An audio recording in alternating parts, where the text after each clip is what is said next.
নমস্কার বন্ধুরা, গোপালে হেসেলে আপনাদের সবাইকে স্বাগত।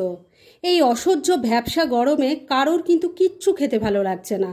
তাই আজকে আমি এমন একটা থালি প্রস্তুত করেছি যেটা খুব কম সময় কম উপকরণে তৈরি হয়ে যাবে, অথচ ছোট থেকে বড় সববার খেতে ভালো লাগবে। তাই চলুন আর সময় নষ্ট না করে রান্নাগুলো করে ফেলি। আজকে প্রথমেই তৈরি করব বাঙালির অতি প্রিয় বিউলির ডালের রেসিপিটা। সেজন্য কড়াই গরম করে তার মধ্যে 1 বাটি পরিমাণ বিউলির ডাল দিয়ে দিলাম। এবার ফ্লেমটাকে কমে রেখে ডালটাকে ড্রাই রোস্ট করে নিচ্ছি।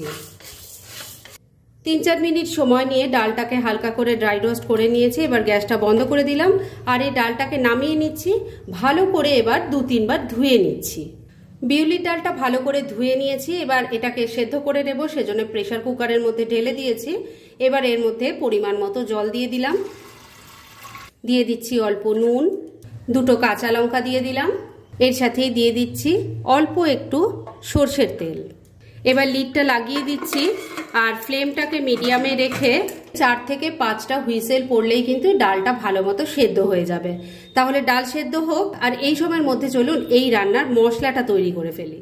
এই রান্নার মশলাটা তৈরি করার জন্য আমি কি নিয়েছি সেটা দেখিয়ে দিচ্ছি। এখানে আছে ছোট ছোট 4 টুকরো আদা, 1 চামচ মৌরি আছে, আর একটা তেজপাতাকে টুকরো করে নিয়েছি। আর এই তেজপাতাটা কিন্তু ড্রাই রোস্ট করা আছে, কেননা না হলে সবকিছু একসাথে মিশিয়ে তো বাটবো, তেজপাতাটা কিন্তু ভালো করে বাটা যায় না, তাই ড্রাই রোস্ট করে নিয়েছি। এবার সবকিছু একসাথে মিশিয়ে বেটে নিয়ে ফিরে আসছি। মশলাটা তৈরি করে রেখে দিয়েছি। এদিকে মশলা তৈরি করতে করতে ডালটাও কিন্তু 4টে হুইসেল পরে ভালো মতো সেদ্ধ হয়ে গেছে। এবার একটা ডাল কাটা দিয়ে এটাকে একটু ম্যাশ করে নিচ্ছি। ডালটা ম্যাশ করে নিয়েছি। এবার এই ডালের সম্বার দেব, তার ব্যবস্থা করে ফিরে আসছি। এবার ডালের সম্বার দেব, সেজন্য কড়াইয়ে সর্ষের তেল গরম করে নিয়েছি। এর মধ্যে প্রথমেই দিয়ে দিচ্ছি অল্প মৌরি, দিয়ে দিচ্ছি একটা তেজপাতা, একটা শুকনো লঙ্কা, অল্প হিং দিয়ে দিলাম। এবার ফোড়নটাকে কয়েক সেকেন্ড একটু ভাজা ভাজা করে নিচ্ছি। ফোড়নটা ভাজা ভাজা হয়ে গেছে। এবার সেদ্ধ করা ডালটা দিয়ে দিচ্ছি। পুরো ডালটা ঢেলে দিয়েছি। এবার প্রেসার কুকারের মধ্যে অল্প উষ্ণ গরম জল দিয়ে দিলাম। এই ডাল কিন্তু খুব পাতলা হয় না, তাই সেই বুঝে জলটা দেবেন। এবার এর মধ্যে পরিমাণ মতো নুন দিয়ে দিচ্ছি। নুন কিন্তু আগেও কিছুটা দেওয়া ছিল, সেই বুঝে নুনটা দিতে হবে। 1 চামচ চিনির গুঁড়ো দিয়ে দিলাম। এটা একটা রেসিপি করার জন্য চিনিটা গুঁড়ো করেছিলাম, সেখান থেকেই কিছুটা দিয়ে দিলাম। মিশিয়ে নিচ্ছি। সবকিছু ভালো করে মিশিয়ে নিয়েছি। আর এই বিউলির ডালে কিন্তু আমি হলুদের গুঁড়োর ব্যবহার করি না, তবে আপনারা যদি চান করতে পারেন। এবার এই ডালটা ফুটে ওঠা অবধি একটু অপেক্ষা করতে হবে। ডালটা দেখুন ভালো করে ফুটে উঠেছে। এবার এর মধ্যে তৈরি করে রাখা মশলাটা দিয়ে দেব, মানে আদা, মৌরি আর ড্রাই রোস্ট করা তেজপাতা। ভালো করে মিশিয়ে নিচ্ছি। এই মশলাটা দিলে কিন্তু এই রান্নার স্বাদ অসাধারণ হয়ে ওঠে। বর্ধমান বাঁকুড়ার লোক কিন্তু এইভাবে বিউলির ডাল করেন, খেতে কিন্তু এটা সত্যিই অসাধারণ হয়। মশলাটা ভালো করে মিশিয়ে নিয়েছি। এবার মিডিয়াম ফ্লেমে ডালটাকে মিনিট 2 আবারও ফুটিয়ে নিচ্ছি। মিনিট 2 আবারও রান্নাটা করে নিয়েছি। এবার কিন্তু দারুণ টেস্টি বিউলির ডাল একদম রেডি হয়ে গেছে। গ্যাসটা বন্ধ করে দিলাম। এবার এটাকে আমি নামিয়ে এক সাইডে রেখে দিচ্ছি। আর এবার এই ডালের সাথে পরিবেশনের জন্য চলুন একটা দারুণ টেস্টি সাইড ডিশ তৈরি করে ফেলি। বিউলির ডালের সাথে সাধারণত আমরা ঝিঙে পোস্ত বা আলু পোস্তই তৈরি করে থাকি, তবে আজকে কিন্তু আমি সেসব কিছুই তৈরি করব না।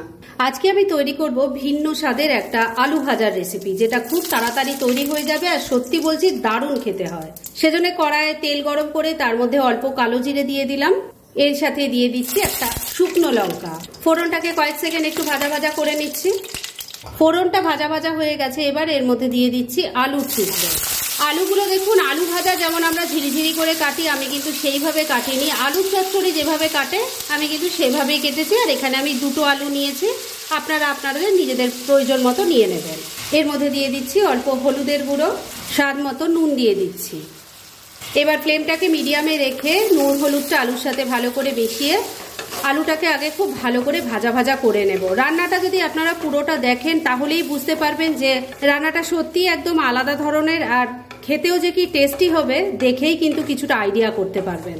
তাই শেষ অবধি একটু ধৈর্য ধরে সাথে থাকুন। আলুটা ভাজা ভাজা হতে একটু সময় লাগবে, তাই অন্যদিকের ওভেনে আমি একটা তড়কা প্যানের মধ্যে অল্প একটু চীনা বাদাম দিয়ে দিয়েছি। এবার এটাকে লো ফ্লেমে রেখে ভেজে নেব। 2-3 মিনিট সময় নিয়ে বাদামগুলো ড্রাই রোস্ট করে নিয়েছি। এবার এটাকে নামিয়ে রেখে দিচ্ছি। ঠান্ডা হলে এগুলো আধ ভাঙা করে রেখে দেব। এবার আবারও তড়কা প্যানটা বসিয়ে দিয়েছি, এর মধ্যে দিয়ে দিচ্ছি 2 চামচ পরিমাণ পোস্ত। ফ্লেমটা কমে রেখে এটাকেও একটু ড্রাই রোস্ট করে নিচ্ছি। মিনিট খানেক সময় নিয়ে ড্রাই রোস্ট করে নিয়েছি পোস্তটা। এবার গ্যাসটা বন্ধ করে দিলাম। এবার এটাকেও নামিয়ে রেখে দিচ্ছি, তবে এটাকে কিন্তু গুঁড়ো করার দরকার নেই। 3-4 মিনিট সময় নিয়ে আলুগুলোকে ভালো করে ভাজা ভাজা করে নিয়েছি। এদিকে পোস্তটা ড্রাই রোস্ট করে রেখে দিয়েছি, বাদামগুলো ড্রাই রোস্ট করে ভেঙে নিয়েছি। এবার প্রথমেই এই আলুর মধ্যে আধ ভাঙা বাদামগুলো দিয়ে দিলাম, ড্রাই রোস্ট করা পোস্তটাও দিয়ে দিলাম, মিশিয়ে নিচ্ছি। বিউলির ডালের সাথে তো সবসময় ঝিঙে পোস্ত বা আলু পোস্তই খান, একবার এইরকম তৈরি করে খেয়ে দেখুন, খেতে সত্যিই খুব ভালো হয়। একবার ট্রাই না করলে সেটা তো বুঝতেই পারবেন না। বাদাম আর পোস্তটা দিয়ে মিনিট 2 আবারও রান্নাটা করে নিয়েছি। তখন আমি 2টো কাঁচা লঙ্কা চিড়ে দিয়ে দিয়েছিলাম। এবার কিন্তু আমার এই ভিন্ন স্বাদের দারুণ টেস্টি আলু ভাজা একদম রেডি। গ্যাসটা বন্ধ করে দিলাম। এবার ডালের সাথে এটাকে পরিবেশন করে আপনাদের দেখাচ্ছি। ফ্রেন্ডস, আমার আজকের এই দুর্দান্ত স্বাদের চটজলদি সুস্বাদু থালি রেসিপি একদম রেডি হয়ে গেছে এবং আমি সার্ভ করে দিয়েছি। এই গরমে কিন্তু এই রকম একটা থালির খাওয়া খেয়ে কিন্তু আপনি প্রশান্তি পাবেন। তাই দেরি না করে পারলে এটা আজই একবার ট্রাই করে ফেলুন, আর তারপর কেমন লাগলো সেটা প্লিজ কমেন্ট করে জানাবেন। এরকম ধরনের অনেক ভালো ভালো নিরামিষ রান্নার রেসিপি আপনারা গোপালের হেসেল সার্চ করলেই পেয়ে যাবেন, যার মধ্যে থেকে কিছু কিছু আমি সাজেস্টেড বক্সেও দিয়ে দেব, সেখান থেকেও আপনারা দেখে নিতে পারেন। তাই গোপালের হেসেল অবশ্যই ভিজিট করুন। আর আপনারা কেমন ধরনের রেসিপি চাইছেন সেটাও কিন্তু আমাকে জানাতে পারেন। আমি চেষ্টা করব সেসব রেসিপিগুলো আপনাদের সাথে শেয়ার করার। আর আমার আজকের এই রেসিপি যদি আপনাদের ভালো লাগে আর ইউজফুল বলে মনে হয়, তাহলে যারা এখনও আমার চ্যানেলটাকে সাবস্ক্রাইব করেননি তারা প্লিজ সাবস্ক্রাইব করুন।